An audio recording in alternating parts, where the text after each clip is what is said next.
For more on John Mack's decision not to take a bonus and his stern warnings for why banks should be more thoroughly regulated, let's bring in Sanford C. Bernstein analyst Brad Hintz. He joins us on the phone from his New York office. Brad, good to talk to you again. Welcome to Bloomberg News. Thank you. Brad, what did you think about Mr. Mack's decision?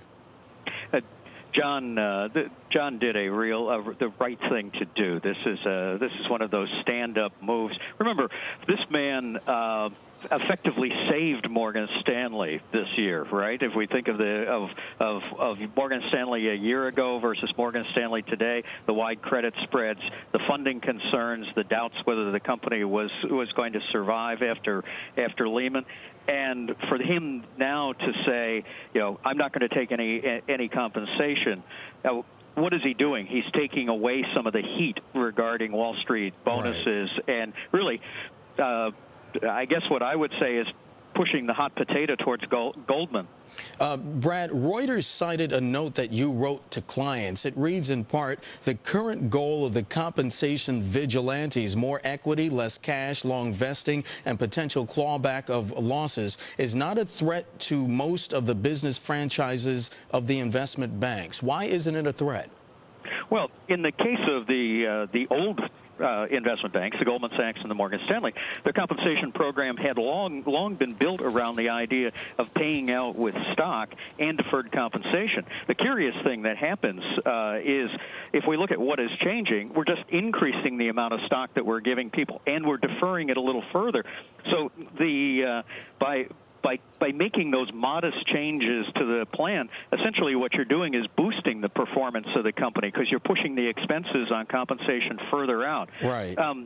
And I guess what I'd say on that is yes, that is true. It does not. It's not a major problem for the for the investment banks because they already have those type of plans in place. Right. The issue will be the competition between those investment banks and boutiques. And Brad, might I ask, is there anything wrong with rewarding long-term success as opposed to short-term gain?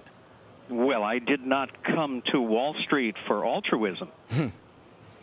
Yes, that's exactly what you want to do. You want to focus the people on generating shareholder value. Brad, let's talk about succession. James Gorman taking over for John Mack at Morgan, and then Brian Moynihan, the new CEO of Bank of America, replacing Ken Lewis. Talk to me about these two men. Well, in the case of Mr. Gorman, what you have is the brilliant strategist taking over Morgan Stanley. Now, he knows the retail side. I guess I would say the weakness is on the institutional side, but he's keeping the Morgan Stanley team in place, and that's very, very hopeful. And then the fact that we have Mack there, Mack provides the training wheels, at least in the initial years of him taking over, so that you don't end up with the internal dissension of retail versus institutional again. I think it's a fine decision on the part of the board.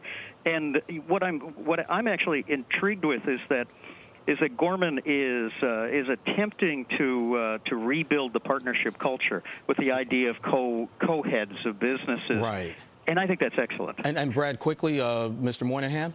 And Mr. Moynihan, in a world that it is difficult to get somebody from the outside, what we have here is someone who's a culture carrier. He knows the retail business. It's the retail business that's that's sort of the core of of Bank of America. He's got Sally Krawcheck to handle the Merrill Lynch thing. I think it's a reasonable solution for a difficult board problem, which is bringing in somebody from the outside. Brad Hintz of Sanford C. Bernstein joining us on the phone. Brad, as always, thank you so much. We appreciate it.